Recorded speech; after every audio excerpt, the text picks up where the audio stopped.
If you're the kind of person who eats really great during the week and then on the weekends things kind of implode for you, this episode is for you. I am going to tell you why this is happening. I'm going to share with you some tips so that you can actually become a mindful eater, enjoy your life, but still get to your health and fitness goals using macro counting and mindful eating. Combining the two will blow your mind.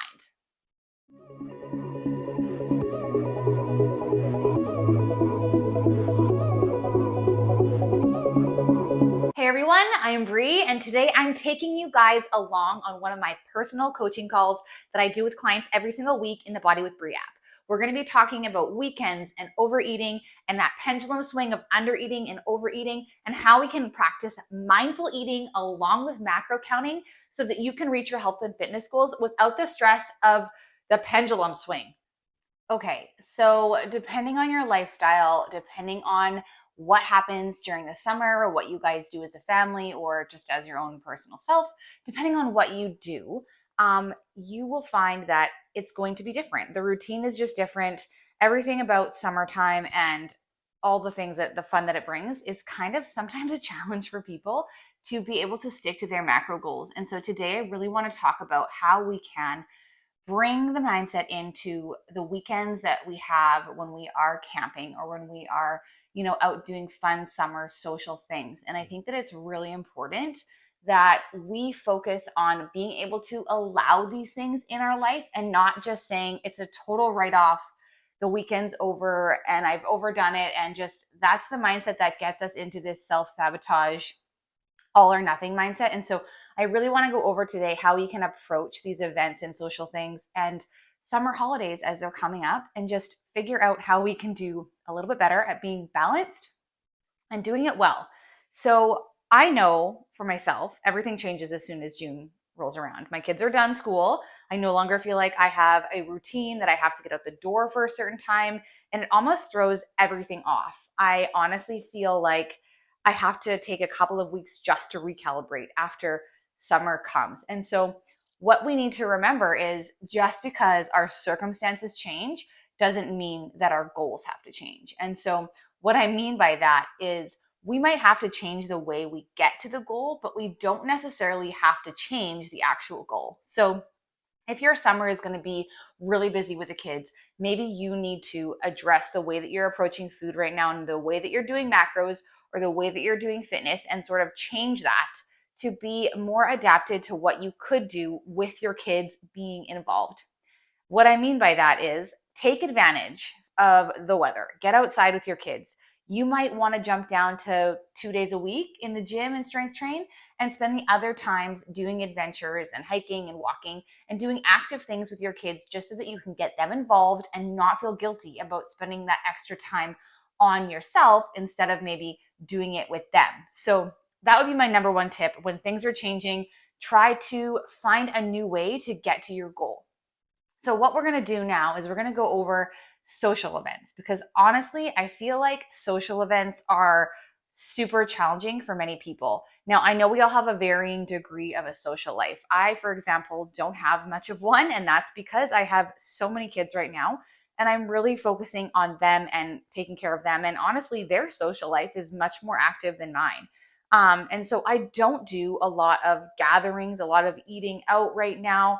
We just, we're spending a lot of money on feeding our family of 7 as it is at home. And so I don't do a lot of things that maybe some other people are doing that can make it a little bit more challenging to stick to your goals. Now, obviously, eating out is going to be a challenge for you if it's something that you do numerous times a week. And even more so when we have these barbecues and these fun events that we've been waiting for all year in the summertime. Now, a lot of people that I know and a lot of people that I work with and myself personally have this mindset of really, really, really strict during the week. And then when they have a plan to maybe have like a cheat day or a free day on the weekend, that turns into something that they didn't want it to turn into. So their intentions were to have a cheat meal, but they were so hungry from the calorie deficit and the deprivation that they felt during the week that on the weekend they really overdo it. Now, the problem with this is that the more times we do this and the more times we kind of like do this pattern of behavior over and over again, the more we're kind of affirming it in our brain as something that we do. So it's really easy to get into this restrict binge mindset by accident when we're doing this. And so that's why I want to talk to you guys a little bit today about how to incorporate mindful eating into your macro counting routine. So when I give clients a macro count, I am very specific as to what they need for their body, what their activity level is, what their diet history is, what their stress level is. And we go off of that goal and we work really hard to figure out exactly what's going to work for them without putting them into a state of even more stress or too deep of a calorie deficit. And when I work close with them, it's really easy because I get to connect with them every single week about what their body is saying. What is the biofeedback that your body is giving me? And how can I work with you to make this something that is sustainable for you lifelong? Now, one of the things that happens is we get into this idea where we want to be able to see results as fast as we can. So that means we're going to track our macros. We're going to do it every single day, and we're going to stay on point Monday, Tuesday, Wednesday, Thursday, Friday. We know we need some flexibility. So on the weekend, we have the idea that we'll be able to just mindfully eat. But because we haven't practiced that, it becomes really, really challenging to just convert from somebody who is strictly counting to somebody who is mindfully eating. Now, I talk about this because I believe that all the skills that we are doing when we lose weight are skills that we need to be doing practicing so that when we're done losing the weight or we get to our goal, our body composition changes, whatever it is that our goal is, when we get to that goal, we are easily able to transfer this into your everyday life without stress. And so I encourage you, even if you are feeling like it might actually take you a little bit longer to get to your goal, I really encourage you to add in these mindful eating days where you can look at food from the perspective of a mindful eater. So what that means is you learn so much during counting macros. And often we forget that these are the things that we're doing when we're counting macros, right? So it's a tool that we use that's telling us, hey, this is how much protein my body needs. This is what feels good when I do this and do that. But sometimes we forget to focus on the actual actions of what we're doing. And instead, we're using our macro counter as a checklist, a safety crutch, instead of just the details of our nutrition. And so what I mean by that is let's sort of relate this to a map. So if you were following a map and you were on your GPS, for example, and you weren't paying attention to where you were going, by the time you got to your destination, you probably didn't remember how you got there. I've done this a million times with an actual GPS. I've driven somewhere like 4 or 5 times just following the GPS and not actually internalizing the information, the scenery, all the things that are around me to make me remember what I'm actually doing. And so I bring this up because when I teach you nutrition or when I show you nutrition, you are looking at the list of things that you need to do and you're checking all the boxes. But you might be missing the step where you actually focus on what these things are doing for your nutrition. So what I mean by that is if you have been taking note of what that feels like when you eat enough protein, your energy levels, your bloating, what that feels like for you in your own body, you are then creating that tool. You're taking the tool of macro counting and you're making it something mindful, something that you can look back on and remember, oh, this is why I liked to do this. This is why I want to eat this way. And so practicing understanding what you're feeling when you're counting the macros, not because you're checking off a list, but instead because you are actually feeling better physically, emotionally, mentally, spiritually, whatever that is, you're actually feeling better and you're able to look at what you've done that has made you feel better, reflect on that, and then you will keep wanting to do that thing. Now, when it comes to practicing mindful eating so that we can be successful on weekends instead of gorging ourselves or accidentally overeating, we need to practice in the weekday when we are in more control. Okay. So what I mean by that is if you are somebody who counts Monday to Friday, and then on Saturday you have your cheat day where you don't track, and that's totally fine. But have you ever thought about maybe having a mindful eating day during the week as well? I know you think it's going to stall your progress or it's not going to allow you to possibly lose as much weight. But this is the problem with that mindset, is that we're actually forgetting that we can trust our bodies a little bit, right? So we want to trust that we are learning something and then we're going to put that skill into practice. And so if you say on Tuesday or Wednesday decide, I'm going to mindfully eat dinner tonight, and you practice that. So what that looks like is during the other days of the week, you know in your macros that you weighed your chicken breast. And that chicken breast was 4 ounces and it was the perfect portion size, and you typed it into MyFitnessPal. Now, did you actually look at the chicken breast and see how big it was? Did you put it up against your hand and say, all right, that's about a good size amount of protein that I'm going to need? Or did you think to yourself, I'm going to remember that about 4 ounces of chicken breast is going to give me about 25 to 30 grams of protein? These are things that we want to be remembering, not just doing. And so if you had practiced that during your macro counting, you would then be able to maybe eyeball your protein, eyeball your carbs if you knew what 100 grams of rice was, and kind of fill your plate up mindfully with vegetables. You could start your meal off with a big glass of water, and you can remember to eat slow and pay attention to the flavor of the meal, the texture, the taste, actually be in your body in the experience. Sometimes we're in such a rush that we forget food's also an experience. And when we take the time to have the experience, we process that we enjoyed a meal. And so what I mean by that is if you are constantly eating in your car, eating rushed, doing all these things, putting your food on your plate without being mindful of it, you're going to have to go back and practice doing that so that you can get the satisfaction from food. Now, when I was healing my relationship with food, one of the really big steps that I did was mindfully eating and engaging in the senses of eating. So what that looked like was I would be eating something and I would note what it tasted like, what the texture was, all the things about it, but I would also vocalize how delicious it was. If it was ice cream and I really loved it, I said out loud, this is so delicious. And I know that that sounds kind of strange, but at the end of the day, my brain is registering me as satisfied. So I'm less likely to overeat and overindulge in those other times when food is a little bit more out of my control and I'm getting to eat some things that I maybe haven't had in the past. Now, the other thing is we all have sort of some of these foods that we might find to be very triggering, okay? What I mean by a triggering food is it's, for example, something like peanut butter. When you take one bite, you want to eat everything. This is a feeling that's very normal. And I first of all want to say that it's very normal because even myself as a personal trainer, as somebody who is mindful and counts macros and knows what to eat, I still experience the feeling of wanting to eat all the things after having some of these foods that are quite triggering to my brain personally. So if it's peanut butter, if it's chocolate, if it's chips, we kind of all know what those foods are.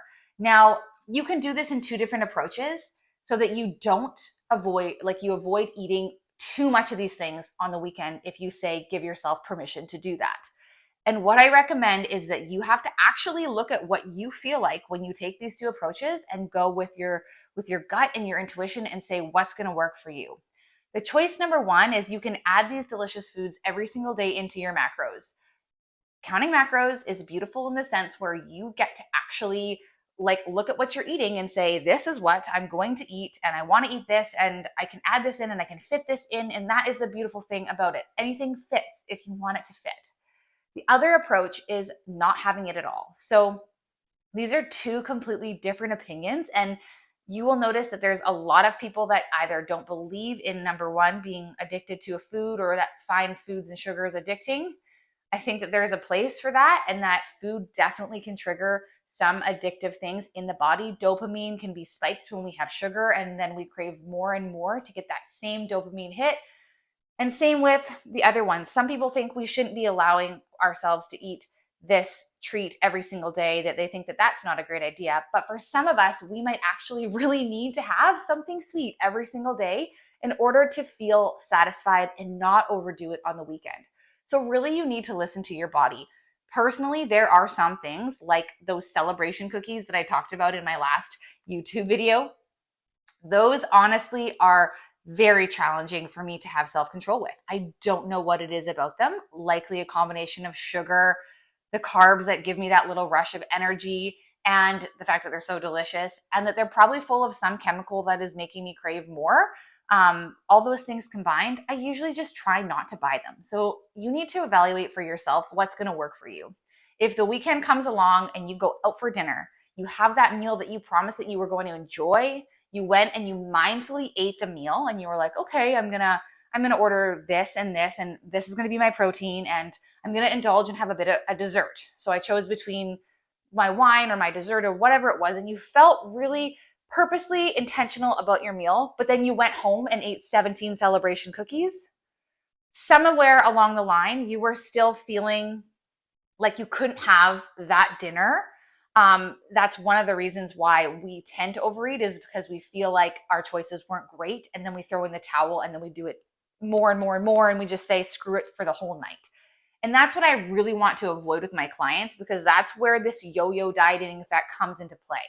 I would rather you lose weight super slowly in a healthy way, gain muscle, even stay the same weight and completely replace the fat tissue with muscle. Body recomposition, it is possible, especially in your first year of lifting. If that was you, I would actually rather you do that than have this drastic fluctuation of your weight and developing these habits and these brain pathways that are making you do this all or nothing or binge mentality. I've been there. It's an unpleasant place to be. It brings a lot of shame and guilt. And it's one of my passions to really reinforce how we need to be going across, like going on this weight loss journey. I believe that we all should be able to be allowed to lose weight if we want it. I don't believe that that there's no such, that's not good to lose weight or to focus on weight loss. I believe we should feel good in our bodies. I believe in body autonomy, but I don't believe that we need to do this in an extreme way, because I always say, what is the rush? Why are we in such a rush to lose the weight and to be done with the process? Would it not be so much nicer if we were happy during the weight loss journey, and we were calm, and we were kind to our kids, and our bodies were happy, and our hormones were happy? Would that not be a better approach to going about your weight loss journey? I certainly think it would be, and you would be avoiding maybe making some of these all or nothing mistakes. The other thing you need to do is really always evaluate what things cause you to do other things. And behavior coaching is one of the big parts of macro counting and a weight loss journey. And that is one of the things that I love talking about mostly, is because behaviors, they need to be noticed for them to be changed. And so I would like to say, if you're noticing you do one thing and you have one snack or one glass of wine or whatever it is, and it's making other things happen in that snowball effect, like mentality, you need to take responsibility for that. You need to say, this is actually a problem because then it made me do this and this and this. And then the next day I had shame or guilt and I didn't feel good about my choices. The other thing you need to be aware of is guilt and shame for no reason. There is no place for that. If you did go out on the weekend, you did your best, you had dinner out, you were full but not overstuffed, you enjoyed your time with friends, and you felt mindful and aware, and you didn't feel like food was controlling you. You still felt like you had the control. And then the next day, you woke up and you were like, I feel terrible about myself. I've messed up. I'm backsliding. I need to start over. I need to get back in line. I need to get back on the horse, whatever you want to call it. That's also not okay, because you're allowing that guilt and shame to drive the next part of your journey. And when we do anything from a place of guilt and shame, it's not going to stay. So what I like to say is, like, acknowledge that it's there, but remember that it's actually not part of you. Like, being guilty and being shameful is not who you are. It's just actually part of a feeling, and a feeling that will pass. And so if you can call out the shame and call out the guilt and be like, okay, I see you feeling want me to, I don't know, feel something bad about my weekend. But then you can correct yourself. You can tell the feeling like it's another person, that it doesn't belong, and that it's not accurate. And so being really aware is key to finding success in this journey, and being extremely honest with yourself in the process. I know for myself, this journey was not like, to get healthier and to feel confident in my skin, it was not a quick journey. I did a lot of soul searching. I watched a lot of people just do the next right thing over and over again and seem to succeed at it. And it drove me crazy because I never did that. It was very much a roller coaster. I very much had that traditional, what they say about healing. It's just very up and down. When I said I was going to stop something, I usually did. And then I usually started it again. And then I stopped and started, and I learned things every time. And what switched for me was when I stopped looking at the things that I was doing that I didn't like with food or with body or whatever, the thoughts that I was having, when I stopped looking at those things as a problem that I needed to get rid of and started looking at them as information that I was investigating. And then I took the information that I was investigating and I put it into writing. And I said, this is what I feel like my brain is telling me, but this is what I know is true. And I would replace those thoughts that were not serving me and those actions that were not serving me, get honest with myself, and then say the truth, right?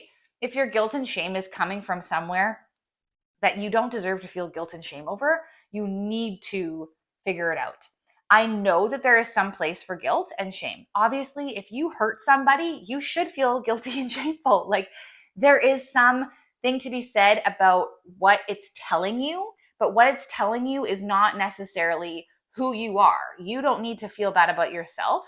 You can take the information, investigate the information, and make the changes accordingly, but not act in this pendulum swing where you now are going all out in the other direction, panicking that you need to make up for the mistakes that you've made. Because every time we do that, we reprocess our brain into thinking we need to work, we need to do things this way. And we don't want to walk that path too many times. So if you're new to macro counting, you're new to your fitness journey, or this is just something that you really needed to hear today, I'm hoping that these suggestions to help you guys learn to maybe mindfully eat in a controlled circumstance, like just your average lunch day or just your average dinner with your family, will be enough for you to be able to start practicing the mindful eating so that you can do better at that skill on the weekend. If we don't practice something, we don't get better at it. And I think that's really what the moral of the story is today with this training video, is that we really do need to practice the things that we want to get better at. And when we fall down, just like a kid who falls off their bicycle, we aren't going to reprimand them. We are going to analyze what went wrong. Why did we fall off the bike? What can we pivot? What did we learn from this? Maybe there's a reason why you're failing at this. Maybe we're going too quickly. Maybe we're not focusing on the right things. Maybe you have too much stress in your life for this calorie deficit right now. Being honest with yourself and truly knowing that what's inside is so much more important than what's outside and what you look like, and having to prioritize that first is the key to finding success in the other areas. Because if you're not internally working on the dialogue that's going on between you and your body and food and fitness, you might end up in a situation where you don't like the way you feel when you get to the result that you've got at, because you've done it in a whole bunch of ways with a whole bunch of different mindset patterns that weren't actually serving your soul. And that's my passion with this app and with this community, is honestly to be able to share with you the things that I have done in the past that have not worked for me, and the reason that I was actually able to shift into a place that did eventually work for me, because it took me 15 years to find that place. And so if I can do it, you can do it. And I really hope that this was encouraging and enables you guys to take steps in the right directions to make your weekends feel more balanced. Because if you're living in the extremes, you will not be at peace in your body. There'll be this constant anxiety or urgency to change what you're doing, to find the next thing that's going to work, because you're not doing it from a place of peace. Thank you guys so much for joining me today on that coaching call. I really hope it helped you understand a little bit about what I do with clients, how I train women to be the best versions of themselves without obsession, without this crazy routine that some fitness influencers and coaches like to preach about. I'm a busy mama 5. I know exactly how it is, and I've gone through a lot with food and body. So if you would like to head on over to my Instagram, follow me at Body with Brie Fitness, or head into the description box to join my app. I would love to have you in my community. Have a great day. Bye, guys.